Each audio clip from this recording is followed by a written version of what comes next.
Hey everybody, it's Amir Zahir here. Happy to be with you all here again. Thanks for joining me here on my page tonight. Here, it is Tuesday, September 15th. We are 7 weeks away from the presidential election here in America. Just like all the time, this is a call-in show. So again, if you go to my website, amirzahir.com, there is a link there where you can click on it, get into the studio, and we will bring you in to talk again about what should we Palestinians do with this election, and especially with the Joe Biden campaign. So tonight is special though, because I do have a guest with me tonight that, you know, most Palestinians in America know, and we're very honored to have her here with us. So I would like to bring into the studio with me, Dr. Professor Rabab Abdulhadi. Hi, Professor. How are you? Hi, Amr. So happy to be with you. I've known you for a very long time, but I've also known your parents. Yes, your parents were my friends. So yeah, I'm really happy to be with you, and I love everything that you do. So thanks, Professor. Can you move a tiny bit so you're a little more in the center? Yes. There you go. Perfect, like that. Yeah. Yes. Okay. And you're a Bay Area girl, and so you knew my parents. My parents were a couple hippies in Berkeley in the 70s, and that's how they met. But I knew them when they were in Philadelphia, actually. Yes. They're still there for a very long time. They've been organizing for a very long time. Yes. So, you have a very good pedigree. You have a very long pedigree. Yeah. It's genetic, Professor. Yeah. My first memories as a kid in the 80s when we came to America from Jordan was either it was a Saturday morning and they would take us to New York for a demonstration. And, we Palestinians, when we chant, we don't care if it rhymes or if it doesn't rhyme. We would just say, Yes, 1, 2, 3, 4, we don't want your war. 5, 6, 7, 8.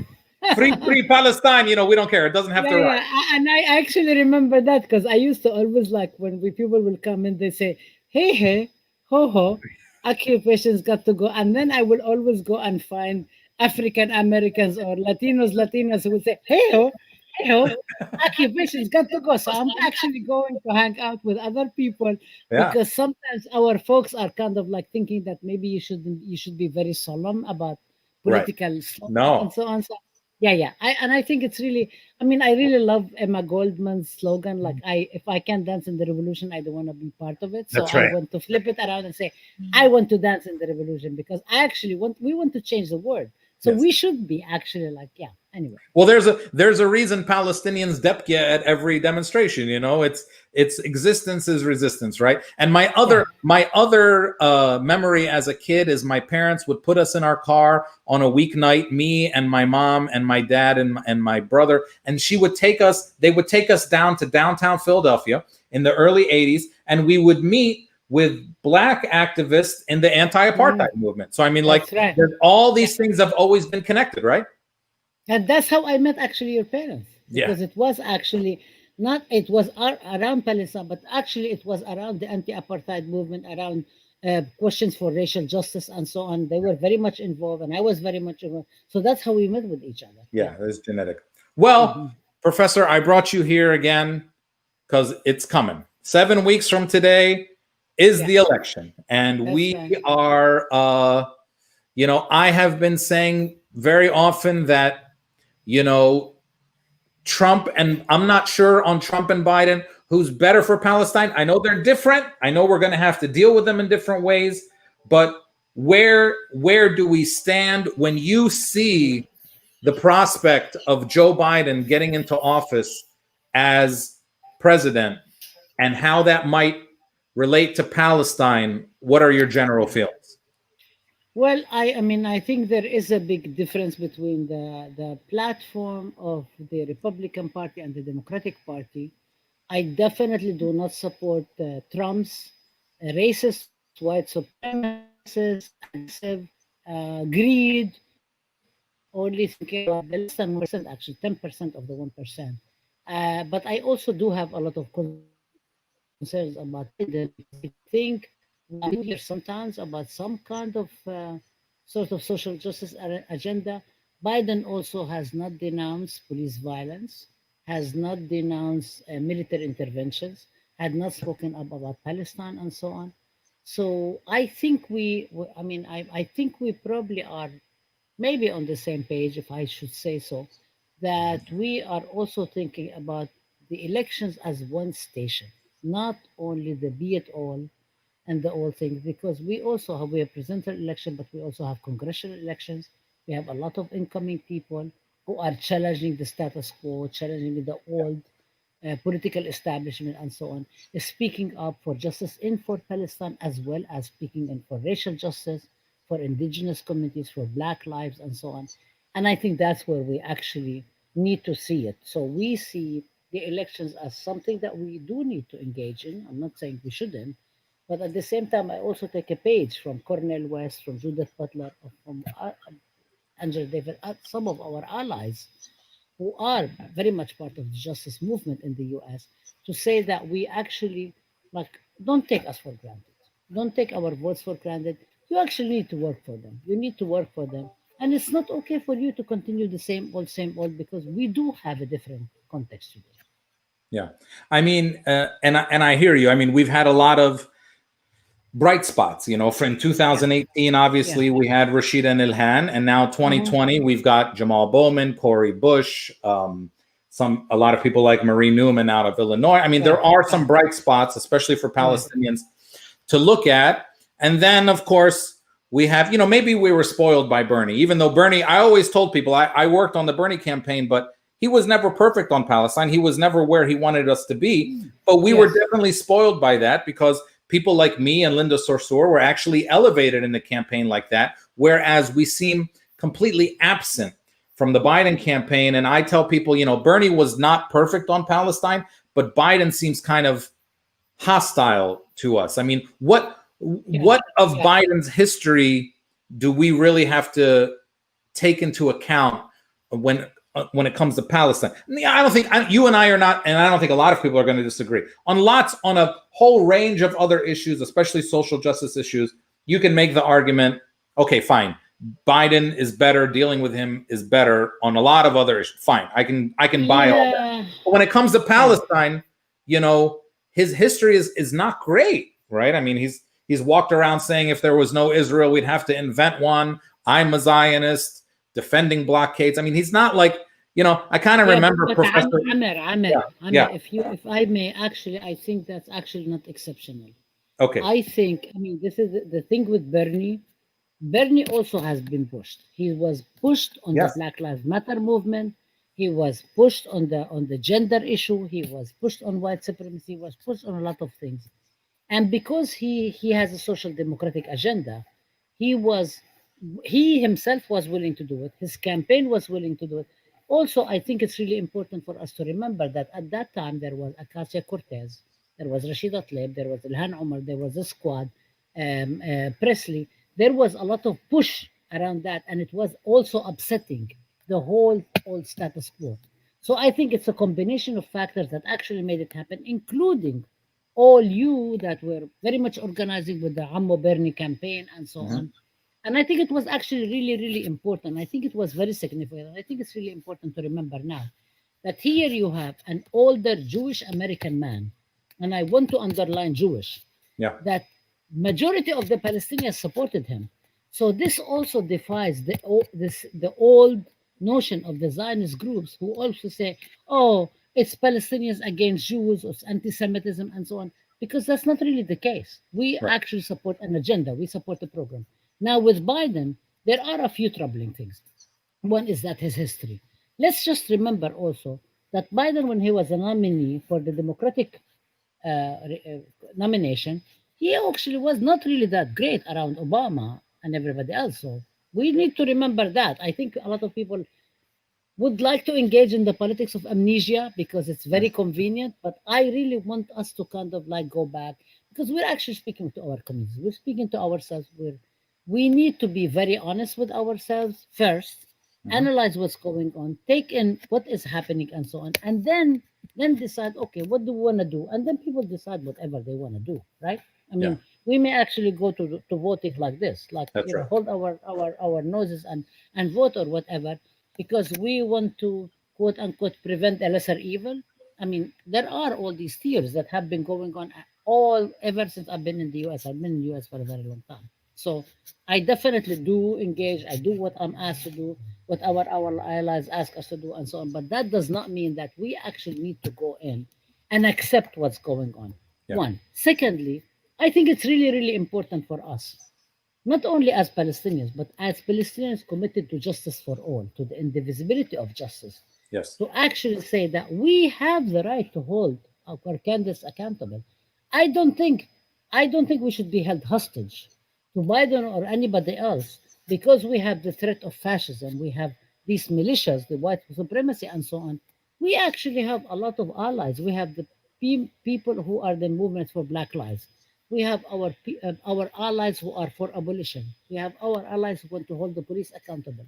We have our allies who want to stop military intervention, who would like to have health care, who would like to have roof over our head, and so on. This is the movement we belong to. And I think, I mean, I know there are some Palestinians who think actually, the Republican agenda is the best thing and so on. That's their choice. That's not my choice. That Right. I believe in justice for all.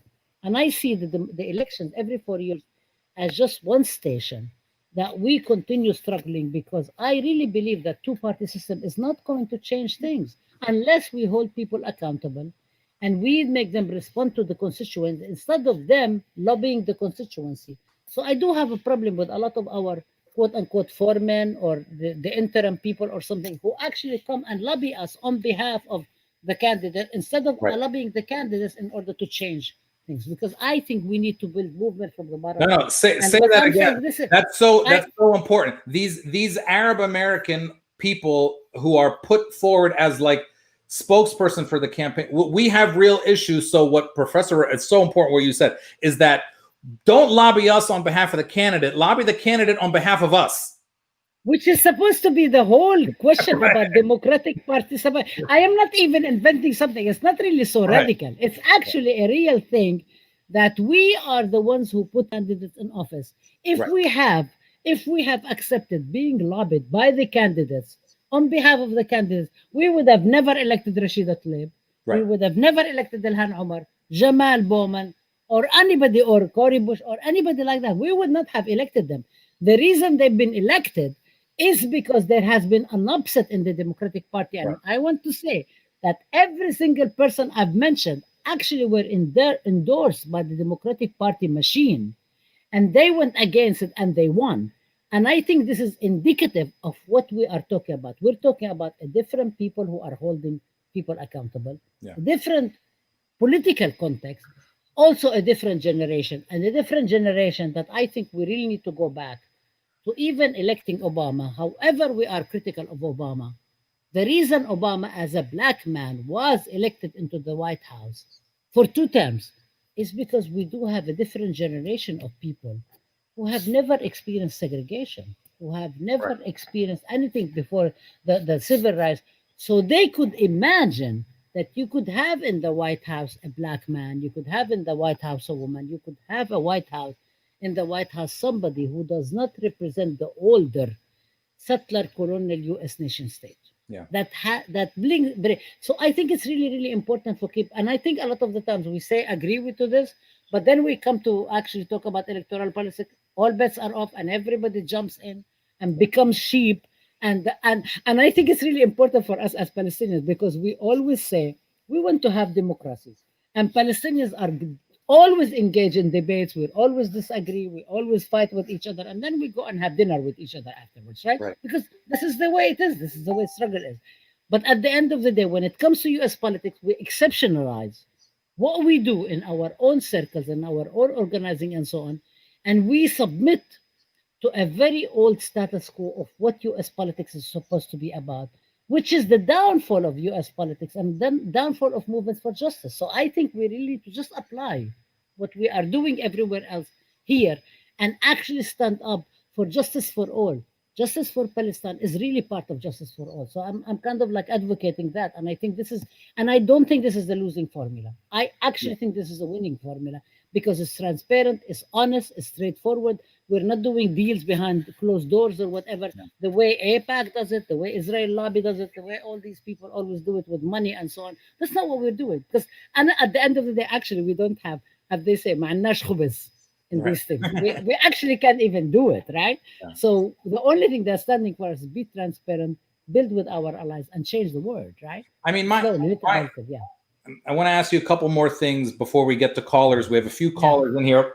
Again, people watching, if you want to call in, we'll put you on the screen. You can ask a question to Professor Rabab. It is just go to my website, ahmedzahar.com, and click on the link there. For those of you who are in the room already, I will get to you. Make sure your cameras are on, and I'll bring you on the screen in a few minutes. First of all, Professor Rabab, I remember why I love you, because you're still an old school Arab. You said Rashida, Ilhan, and then when you got to the people who weren't Arab, you still said Jamal Bowman. You gave him an Arabic name. You Arabized his name, Jamal Bowman. And then I Right. thought you were gonna say Khoury Bush. Maybe we'll turn her into Khoury. But let me tell you what I'm worried about. Okay. Okay. I agree. This ally politics, I totally agree with it. In fact, I think in the last 4 years, we've been able to build on that and capitalize a lot on that and building those relationships, probably because of Trump. And so one thing I'm worried about is that because we Palestinians always seem to be, definitely in American politics, on the lowest rung of the ladder of people who actually get something out of government, is that if Biden wins and a lot of these other groups who are allied with us start to get probably not everything they want, but at least some things from Biden, they're going to use Biden to, as they should, use Biden to get things for their movements, that we get thrown under the bus, by the administration and maybe also by our allies who maybe at that point will just have their own problems to deal with and say, look, we can't deal with it. I mean, I'm very, very worried about that. Yeah. I hear you 100%, Amir. But I want to tell you, I actually was involved in the Jesse Jackson campaign in 1984 and 1988. I actually attended the Democratic National Convention in 1988 in Atlanta. Yeah. And so I had a long discussion. And the 1988, the Democratic National Convention, 93% of the delegates to the Democratic National Convention actually supported the Palestinian statehood. The problem is it was never pushed forward. Part of it, and we can talk about oral history and so on, and Allah Yerham Jack Odell can tell us all of the stuff of the Rainbow Coalition, is because some of our folks did not have the faith to think about that we actually could push forward, number one. Secondly, is that we are actually in alliance with other people. So I believe some people will throw us under the bus. Definitely. We have experiences multiple times and so on. But I think these people who are going to throw us under the bus are not really our allies strategically. They're our allies for a short period of time. And I think we need to also talk to them and they need to talk to us. And we need to understand what is it that we're seeking after. We all of us, all our communities need to clean up house. There are a lot of issues in our own communities that we really need to talk about. We need to be very honest about. It's out there. It's not really a secret. It's not like airing our dirty laundry in public. If it weren't dirty, it would not be aired in public, honestly. Right. So I think it's okay for us to actually talk about that. Yeah, And of course. actually experience. I mean, let me tell you something, Amir. I think the way when I hear Rashid Atleb, for example, talking about Flint and talking about the pollution and talking about getting people's jobs and so on, the Zionists ran a very strong campaign against her, choosing a person of color against her. Mhm. And she prevailed. And the reason Rashida prevailed was not because she was Palestinian. Rashida prevailed because she had a platform of justice. And I think this is something that's really, really, really important for us to reject and refuse all these attempts to exceptionalize Palestine and say it's something out there, it's a foreign policy issue, we don't really need to care about it, and so on. It is really part and parcel. If you cannot support justice for Palestine, I want to know how you can support justice for anybody. And I think this is something that we can even think about. For example, and I know that you have spoken about this before and so on. How can you support, how can you be against justice in for Palestine when you support the policing and the killing of people here in this country, Right. black and brown and indigenous people and so on, when the police chiefs and the police departments and the military is actually co-training with Israeli military and Israeli police that killed Iyad al-Hallaq and many other Palestinians, imprisoned Palestinians, put them in prison and so on, and at the same time is being facilitated by a group that calls itself civil rights, which is again another facade, the Anti-Defamation League.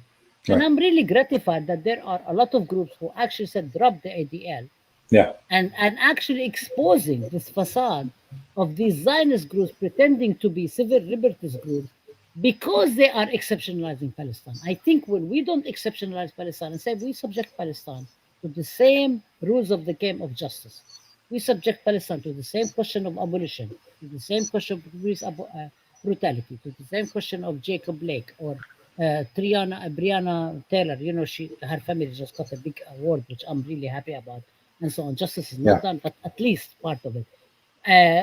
George Floyd, and so on. All of this stuff is going on. I think it is something, it's a win for all of us. And I think if we don't see it that way, there is a problem that we cannot say Palestine is a foreign policy issue. Palestine is exceptionalized. We don't really need to go beg Biden and so on. He really needs to act according to justice. If he claims to be for justice, he Right. needs to clean up his act about policing. He cleans up his act about intervention, about military budgets. He needs to clean up him and Kamala Harris. They need to do it. Okay, it's not okay. It's not acceptable. And I think our community can actually play a very important role in that, and not just accept that we're just going to accept the crumbs, as you said. And I've been Yeah. watching some of the work that you've done. We don't really need to. Why should we have to accept the crumbs? We are in the same place as other communities who are struggling for justice. We're not asking for more, we're not asking for less. We're Yeah. asking for exactly the same thing. So I think that's what we should be searching Well, for. I mean, it sounds like you're not advocating for a position which some people in our communities say, which is, look, let's not rock the boat before the election. Let's get Biden elected and then deal with him when we have to. Sounds like you're not advocating for staying silent before the election. No, I'm not. And I think, and I, by the way, I actually think that it's actually a non starter if we do that. Right. Not only about Palestine, but I think that if Biden wants to win, what distinguishes him from Trump? If he's going to support same policies Right. that encourage the militias to go arm themselves and kill our people, if he's going to actually be silent about what happened in Michigan, when the militias went in and stupidly, actually, one of the main things is to protect ourselves from the coronavirus. I mean, Right. it doesn't even make sense. It's so stupid, and people just reproduce it. If we're talking about healthcare, why couldn't everybody have healthcare? Why couldn't the people who are actually staying at home and losing their jobs as a result of the corona? And one of the things that has happened now with the coronavirus, it exposed Trump and exposed his bankruptcy. I just want to say one more thing actually that relates to Palestine. Greenblatt, who was Trump's one of the three troika of Yeah. Pence advisors. He used to be his bankruptcy lawyer. Yeah. I think our people don't remember that. Yeah. He's a bankruptcy lawyer Yeah. that Trump appointed him to deal with Israel, right? Like he's a bankruptcy lawyer. The guy is supposed to save the guy from bankruptcy, and Right. you put him in charge of Palestine. Why can't people even think about that and learn and know the history? So I think there's a couple of things. One is that we really need to learn about what's going on, and we need to study. We cannot be lazy. We need to do our intellectual labor and so on and connect the dots, because sometimes one thing gets mentioned in one place, it doesn't get mentioned in another place, and we need to bring them together and connect them, which in Palestine we do that a lot. I Yes. think we don't do it as much in US foreign, quote unquote, foreign policy, because we see it as foreign. And I'm arguing that it's not foreign domestic.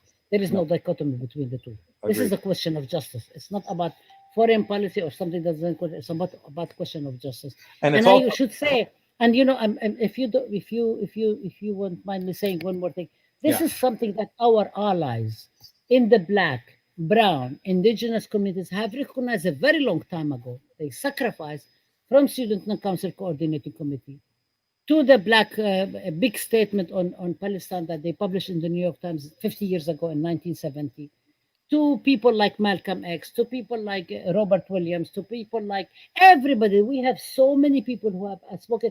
Even Martin Luther King, who was always reputed that he was a friend of Israel, we find out that the letter that he's supposed to have written to an anti-Zionist friend actually was a foe. It Right. didn't even exist. So I think this is kind of like what I would say, for me as a scholar, this is where I can come in because we Right. can research this stuff and we can show it and so on. But our Right. community a lot of the time doesn't know and believes Yeah. whatever the Zionist propaganda says because they have much more resources, they have much more power. And so on. Yeah.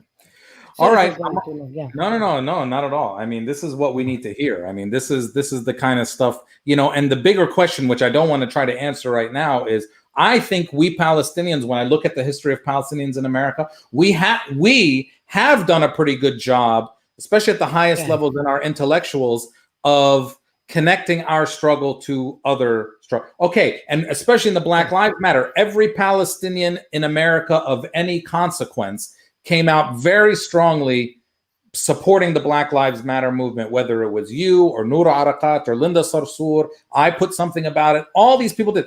Okay, are we allowed to, at some point, turn around to a lot of these movements which have more influence than we do in the larger political sphere and say, okay, well, now we need something from you. Now we need you to say to these politicians, we're not going to support you unless you support Black Lives Matter and the struggle for Palestine. That's the question that, anyway, let's get to some callers. But all right. So if you want to join the conversation, people, go to amrzahar.com, click in. We can get you in here in the studio. Let me first go to Ali. Ali, I'm going to bring you into the stream. Make sure you're there. Hey, Ali, how are you? Oh, Ali. Wait, let me unmute you. Hey. Hey, Ali, how are you? Good. Can you hear me? Yes, I can. Yes. Ali, tell us where you're calling from. Raleigh, North Carolina. Raleigh, North Carolina. And of course, I remember you from last time. And my friend there, what's your name again, my little friend? Adam, that's right. Marhaba. Yeah. Ahlan. So, Ali, what do you want to add to the conversation quickly? And do you have a question for the professor or for the conversation? Yeah, really quick. For me, I'm not thinking where about... Where are you from in Palestine again? Na'leen, Ramallah. Na'leen. Oh, ahla sahla Na'leen. Popular committees, yes. Okay, go ahead, Ali. Sorry. بلد الصبر. أيوة. Just a quick comment. When I want to vote, I'm not going to think about Trump or Biden. I'm really thinking about the base.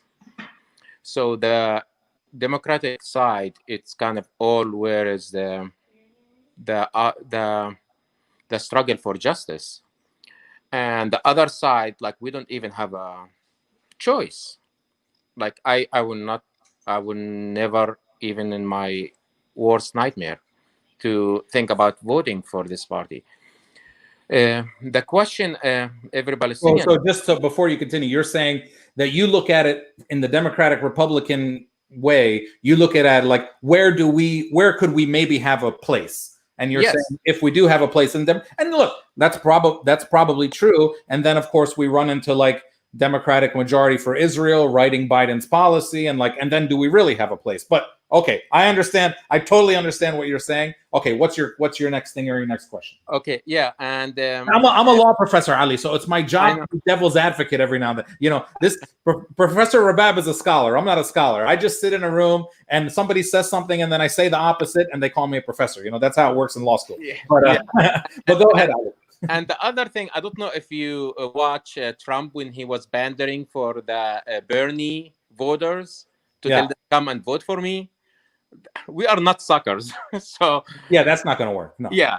So I think when you said something before a few minutes that what we're gonna get out of it. We are Americans. We need healthcare. We need justice. We need. We worry about the environment. We worry about Supreme Court. So there is a lot more than just Palestinians, and I really believe the Palestinians need to. We need also to think more deeply about the solution for Palestine will not come from the U.S. Will America will do whatever for what is the best for America. So if the Arab world and the Palestinian will stop waiting for America to help them to gain peace, we will never have peace. So that's my that's my opinion. And for the doctor, it's good to see you. Hi.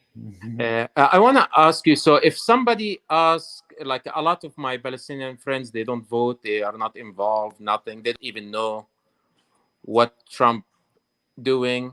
So if I try to ask them if like encourage them to vote, and they keep saying, "Oh, Biden and Trump, it's not that there's no difference for Palestine." And I try to tell them, "Okay, what about your kids? What about our life here?" What I should say to at least let them rethink uh, this this thought. Yeah. Can I speak, Amir? Yeah, no, go ahead. I mean, is there a Yeah. difference? We hear that a lot in our community, Professor But Rabab. I think I want There's to no go difference. back first. Yeah, I want to go back and say, thank you for being from Raleigh, North Carolina, because I know you are amazing struggling. You actually had a very, I don't know, it was Durham or Raleigh, when you had the great Raleigh. city council, you had the city council resolution, and you have an amazing community that's actually resolute. You have the Black Workers for Justice, who are amazing and working. You have a whole bunch of people from Jewish Voice for Peace, Mhm, University of North Carolina, and Duke. The mhm, faculty and the students and the community have also resisted the settlement that Department of Education tried to impose due to the Zionist Organization of America. So I love a lot. I love North Carolina. I love what you guys are doing. I think you're doing an amazing job. So that's one thing. The second thing I think is that if you are going to be living in the US, even for a short period of time, wherever you are living, I think it's really important to actually think about we are being part of the place. You can say you don't care. That's your choice at the end of the day. But you are in a place where whatever you do matters.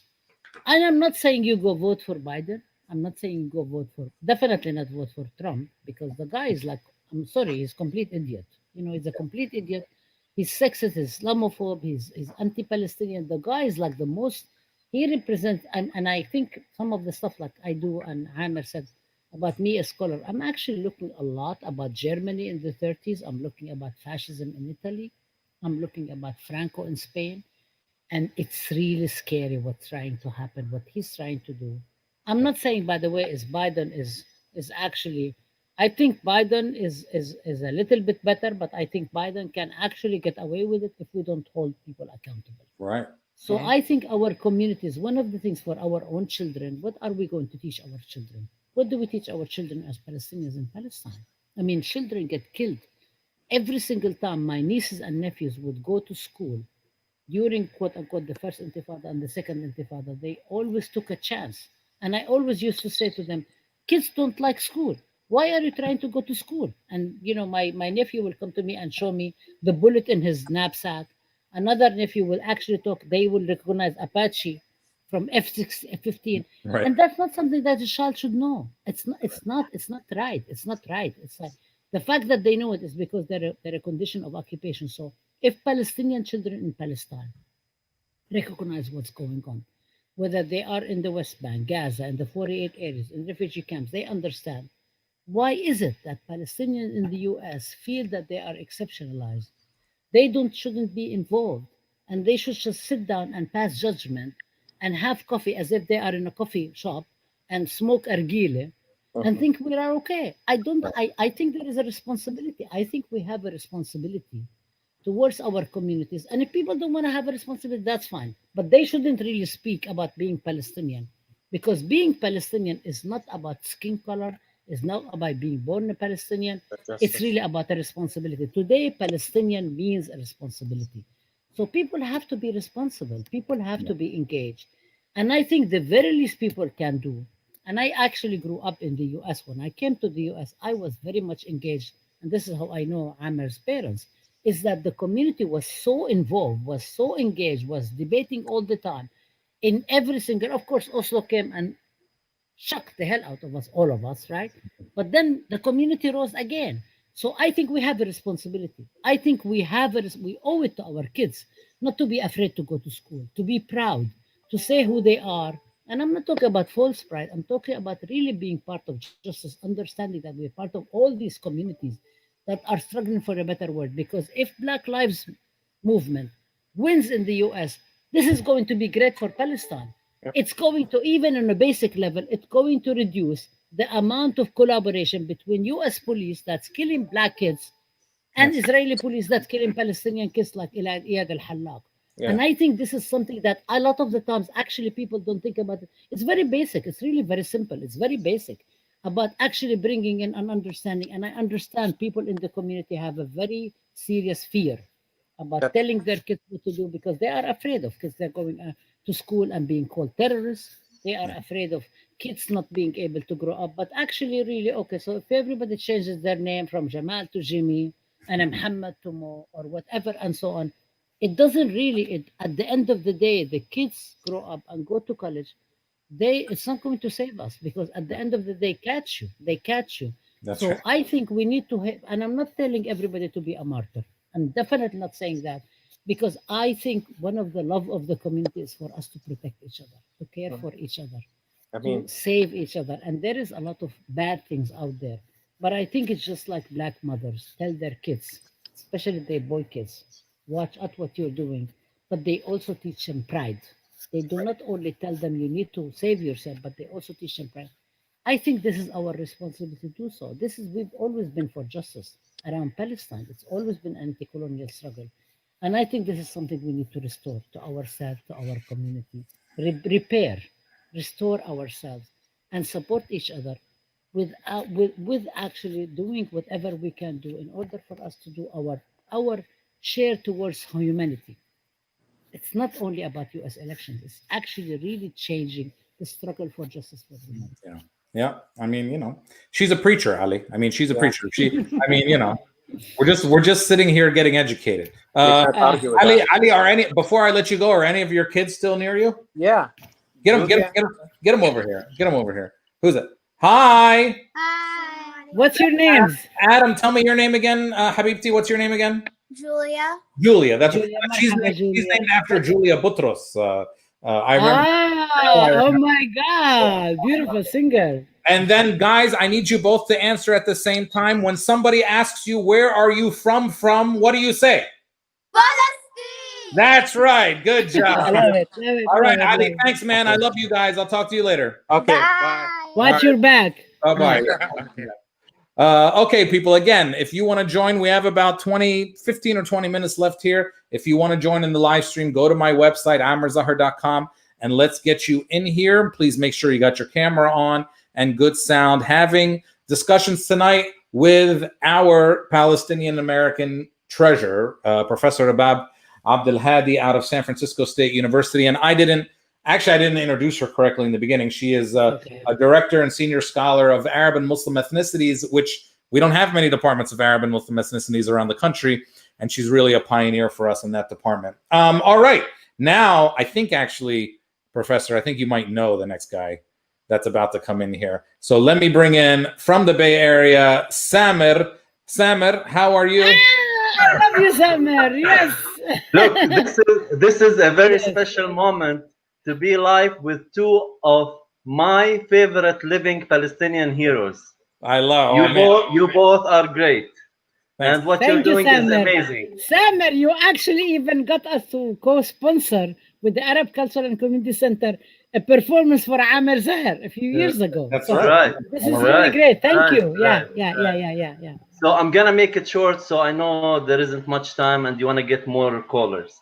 My dilemma is this. Samer, but before you start, I just want people looking at the screen. It just looks she looks like she's stuck like in a balled sandwich, like she's in the middle of the screen. And you have these two beautiful bald people on either side of you, but it's like a bald. I love you guys.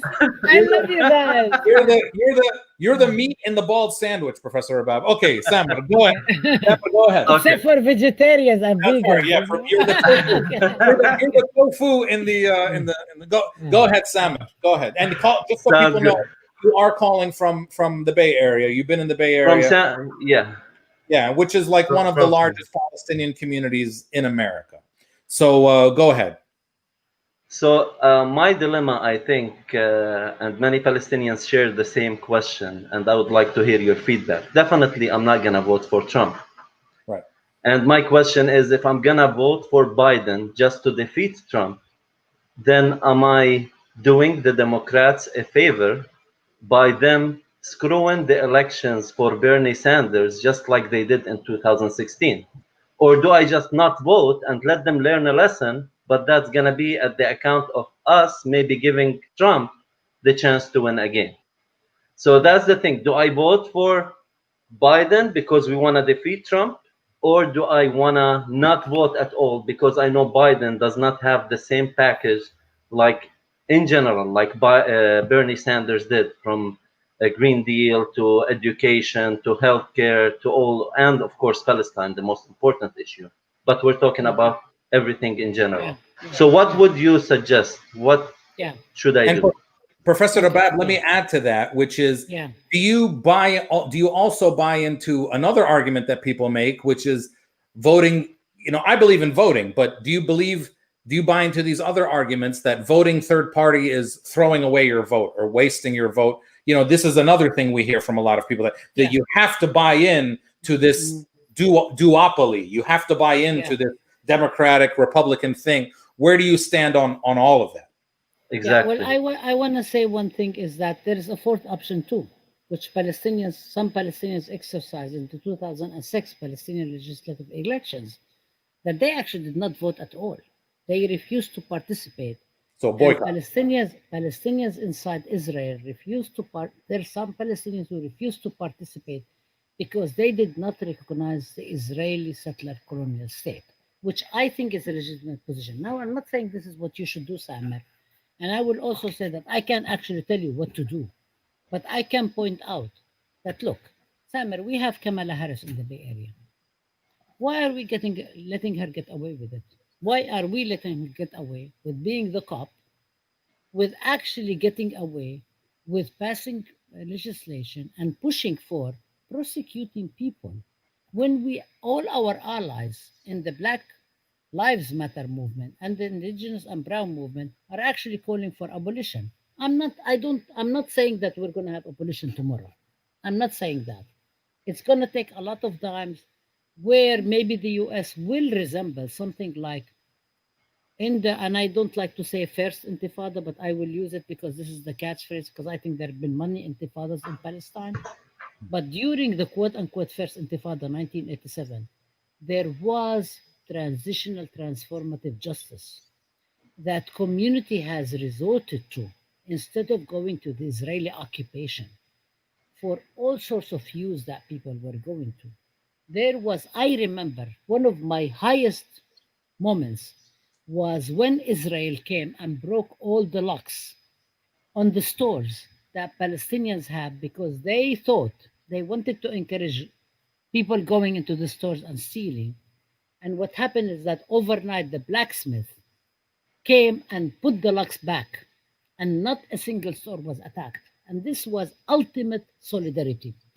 What I am saying by that, it doesn't have to be exactly in the US, and I don't think the US is in that advanced level of organizing, because the Palestinian society is highly organized, and at least at one point has been. The US is getting organized. It's getting organized. There are pockets of that and so on. We're not there yet. But I think we can actually dream about that. We can imagine. I think we need to hold people accountable. I think people in the Bay Area, and I think we have a very strong community that's very powerful. I think people need to organize meetings. I think people need to go to Barbara Lee. I think people, so actually she has excellent position and everything else. She just won't speak about Palestine because there is the whole question of the chill factor of the Zionist movement and so on. I think we need to challenge the legislature, which is being hijacked by the Zionist groups that claim to be representing Jews, when we know majority of the Jews in California actually do not support that Zionist position. I think we need to go to Kamala Harris and say to her, this is not okay. Not okay what you're doing. It's not okay that some of our representatives actually have dual Israeli US passport. That's not okay. That's not okay. I think we can actually do that.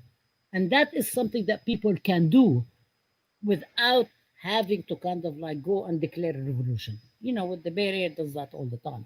But I'm saying it doesn't really have to. It doesn't have to. I'm not saying you have to do that. But I think people need to be held accountable. I think people need to go to her and say, are you going to change your position on policing? Are you going to change your position on actually prosecuting people? Are you going to some? And there is a whole bunch of people. Black Lives Movement throughout the Bay Area is very supportive of Palestine. People are there and were willing to put their lives on the line for Palestine. I think we can actually do that, coordinate with people and say, this is not okay. Drop the ADL, drop this garbage that you are trying to do, stop what you are trying to do. And I think this is something that we can actually do and see what are they going to respond to and say to them, our votes count. We're not just, you can't just take it for granted. And we cannot just take it for granted. We're not just going to be like just go. And by the way, this is something also for the Black community. A lot of the media says, oh, everybody's going to vote. But that's actually not the case. That's Right. not actually the case. This is part of the reason Biden is very scared, because he needs to do better. He needs to renege on his past, which, by the way, Harris challenged him on. But you know, she has a house of glass too. She needs to Yes. clean up her act as well, right? And then and about Palestine, I'm not only talking about Palestine. I'm talking even about stuff about Black lives and so on. Yes. Yes. They need to clean up their act. That's not okay. They cannot take us for granted. The basic rule of democratic participation is that the constituency needs to hold the representatives accountable. Why did we drop that? Why are we dropping that? Okay, You but want us to support you. You guys need to clean up your act. okay, but Go ahead, Ahmed, okay, yeah. but Professor Rabab, are you? Hmm. And just to remind people about Kamala, I mean, Yeah. even Kamala in 2017 was at APAC, and she was talking about how she nostalgically remembered putting money in the Jewish National Fund boxes in San Francisco, and how Israel made the desert bloom. So I mean, she's speaking the same APAC language as everybody else. But okay, so But she can always learn. yeah, politician. Look, I never say politicians are principled. The only principled politician I ever met was Bernie Sanders. I haven't met any other principled politicians. Yes, they can all change, no question. But let's get back to Samir's question. Okay, fine. So I agree with everything you said. Does that mean, and maybe we don't want to answer this question, does that mean we, vote for Biden and do everything we can to get him elected? In other words, endorse him. No, I don't think we should. I don't think we should. Or let me finish. Do we full-throatedly endorse him and get him elected? Do we vote for him while criticizing him so our objections are maintained and clear? Or do we buck the system totally? I'm gonna guess you're in that second choice, something that like no. I actually I'm like sequestered now in New York, and I've been very advocate, strong supporter of Jamal Bowman.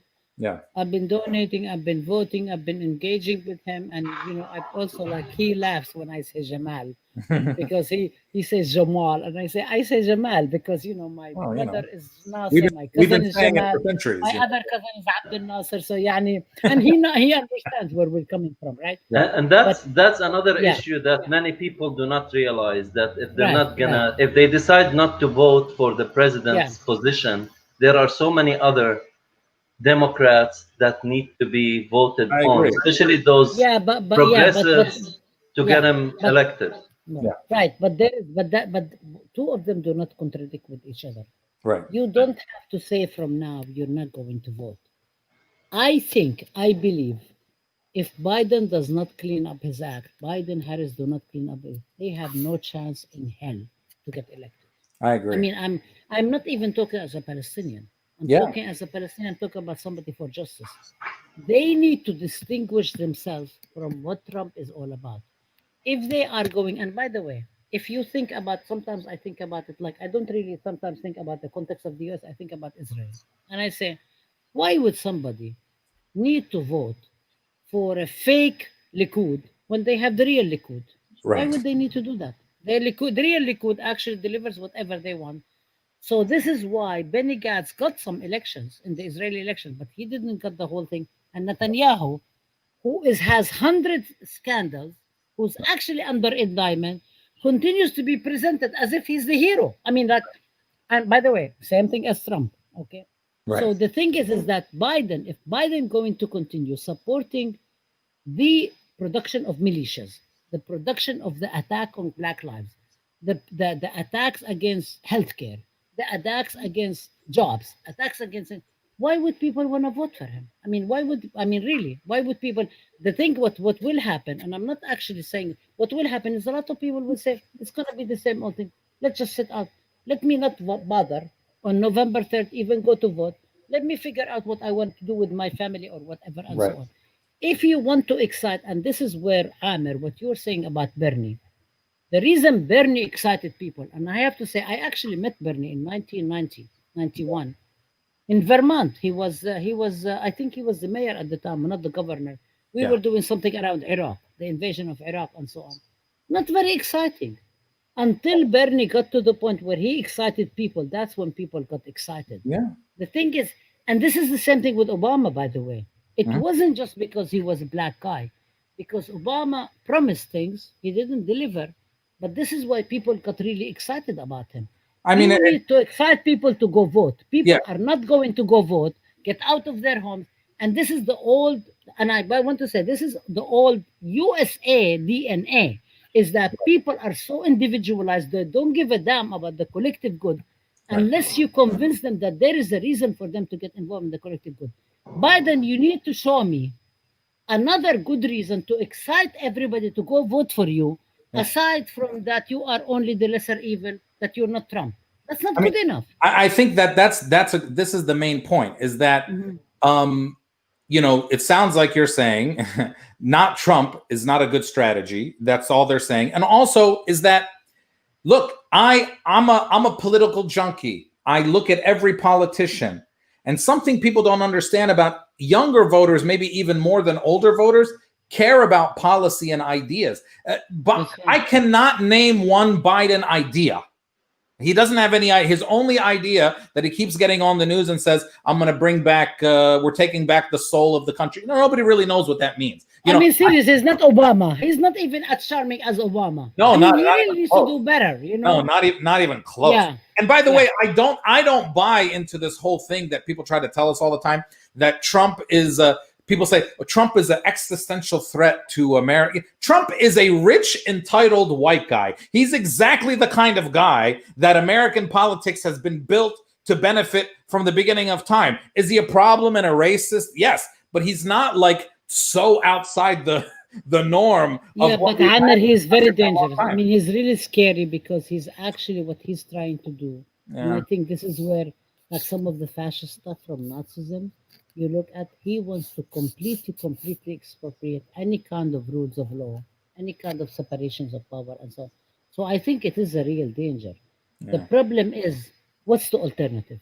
Right. Is the alternative rising to actually present itself as an alternative, or only a pale copy? Yeah. If it's just a pale copy, people are not going to support. And if Biden thinks that he's going to appeal to the white racist, white supremacists, it's not going to happen. That's what The he's thing, trying the to do. only chance he has. This is the problem: is he needs to get off his high horse and understand. And I think this is what we have to do. And the reason I say we have to do that is because we also have a responsibility, not only to November 3rd, Yeah. but we have a responsibility when we wake up on November 4th. We actually do have people who are not demoralized. Because, remember, after Trump got elected, Yeah. there was a whole period where people are so demoralized. I'm like, I actually thought that Trump was going to get elected. I'm sorry. And people got upset with me and so on. I said, I you did know too. what? Yeah. كما تكونوا يولى عليكم, as they say in Arabic. You guys need to shape up. Yeah. You cannot just take things for granted. You need to work for it. You need to organize. You need to change the world. So I think this is something that we really can do. And I think this is something that's ongoing, that can excite our community, can excite our young people, can excite the people who are coordinating with other people and so on, and really hold our politicians accountable. And I think this is something that will actually change the equation in order for us to possibly have something different come November 4th. All right. Thank you, Professor. Thanks, Samir. And Thank you so much. Give us one more plug for the virtual Palestine Festival that's going to happen in San Francisco. How can people get involved and how can people support it and watch it? Palestine Day SF on Facebook. It's going to be on November 9th for a whole week. 1 day of poetry, 1 day of cooking, 1 day of art, 1 day of debke, 1 day of comedy, and then 2 days of music. We're going to have the Arab Idol. We're going to have George Kordahi with us. We're going to have Omar Afendem. We're going to have Eccentric. So it's a full week of cultural, entertainment, and educational. And we're working on getting some speakers. Hopefully, Rashida Talib, we're working on that. And a couple other people for Sunday. That's the finale. Just do speeches and educational. So Palestine Day SF on Facebook. And then right. Do you have anybody interesting that is going to be helping you out or performing on the comedy day? There is one good comedian. His name is Amir Zahar. Oh, okay. Okay. I also, before we get off, I really want to make sure that people also know about our webinars. So yeah, I'll let you do that at the end because we're going to take one more call. All right, thanks, Sam. Thank you so much. Thank you. Good to see you, Dr. Love you, Rabab. Samer. Okay, thank you for bye, all your Amir. support. Thank you. Yes. Okay, bye, Samer. Thanks. Okay, we're going to take one more call, Professor Rabab, about 5 more minutes, and then we will be here. Let's go to Kevin. Kevin, I have you in the stream. How you doing, Kevin? Hi, Amir. Hi, Doctor. Wow, I can't believe this. It's like a dream come true. We're all here. So, where are you calling from? I'm calling from Hollywood, Florida. Hollywood, Florida. Okay, so yeah. you're a swing stater. Are you Arab American? Yes, I'm Arab Hispanic American. Latino. Latino, not Hispanic, because his Hispanic is his panic. That's right. So tell me now, what kind of Arab are you and what kind of Latino are you? Oh my God. Well, I have a story for you. So okay, make it quick. Yeah, okay. So actually my great grandfather moved to the Canary Islands from the town of Turmusaya in Palestine. Palestine? Yeah, wow. To the Canary Islands, which is the first Palestinian community in Europe in the 20s. Wow. And it was before anything dealing with Israel. It was more because of the post-World War I poverty. Sure. And then he made a family. He's Muslim. He married a Catholic woman, and then he got broke there. And he moved to Venezuela. That's where I was born. Okay. So then I moved here. So basically, my family forgot all about Palestine for 70 years. I'm the first one in like 70 years to learn Arabic, and I reconnected with the people back in the town. So yeah, Turmusaya is actually. I've been to Turmusaya before. Have you been there yet, Kevin? Not yet. It's a nice village.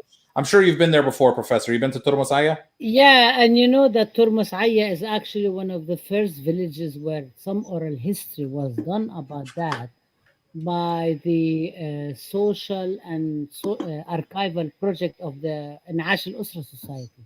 So that's how I learned about it, from Turmusaya. But I also love the way that you're talking about Palestinian diaspora. From Tenerife, the Canary Islands, because there is also the whole question of the Iberian Peninsula at 1492 and the Andalusia and so on. I'm all about going to Venice. I mean, I love this. This is you know, in my real life, that what I should be doing is the whole question of Arab diaspora. I love. It looks like, Kevin, it sounds like you have to sign up for some of Professor Rabab's some of my classes. Yes. Oh my God. Kevin, we only have a few minutes, maybe like 3 minutes left here. So tell us, what is your question and what are you going to do? You're in Florida. That's a swing state. You know, what is your plan for the election and what's your question for us? I mean, it's looking really great because, I mean, it's like the same thing as the professor was saying. It's like my option, I think it makes more sense to kind of protest and not vote. You know, it's very hard for me to really get into anything because at the end of the day, I really don't see a change because I also like your thesis, Amr, about using Trump there. It makes more sense because it gets the left, you know, like all the progressives together united against him. But Biden would be like just to be clear, that's not. I mean, I'm putting that. I'm not voting for Trump. I know you did. I'm saying that. I mean, I do believe that maybe Trump there. I said from the beginning, Trump and Netanyahu might accidentally liberate Palestine, and you know, who knows? They might force everything into one state, but they're also damaging a lot of things along the way. But So you're saying right now, at least 7 weeks ahead of time, your posture right now is that you're not going to vote for president? Yeah, or third party. Maybe I'd vote third party. I mean, yeah, like I really don't see anything. And then I've had conversations, with people saying, you should vote for Biden, you should vote for Biden. But it just seems like the same kind of dialectical kind of sword against the wall. And that doesn't attract me. I'm 25. Like I don't get excited with the options I'm presented with. So Professor, this is a good way for us to sort of wrap up. I mean, this is a prevalent sentiment, especially among a lot of younger people, which is it all just seems the same. As you said before, no inspiration. What do I get out of this? What does the future look like? Maybe we need to, Kevin didn't say this, but there's a lot of people also say, it's like, you know what? Maybe America needs Trump again to really learn the lesson that we can't be putting these corporate Democrats up there. There's a lot of these kinds of sentiments out there. I mean, what do you say to that, Professor? Yeah, I think one is that I think we should not really think that it is either or.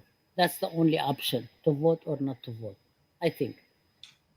So I don't think I definitely don't think Trump is the answer.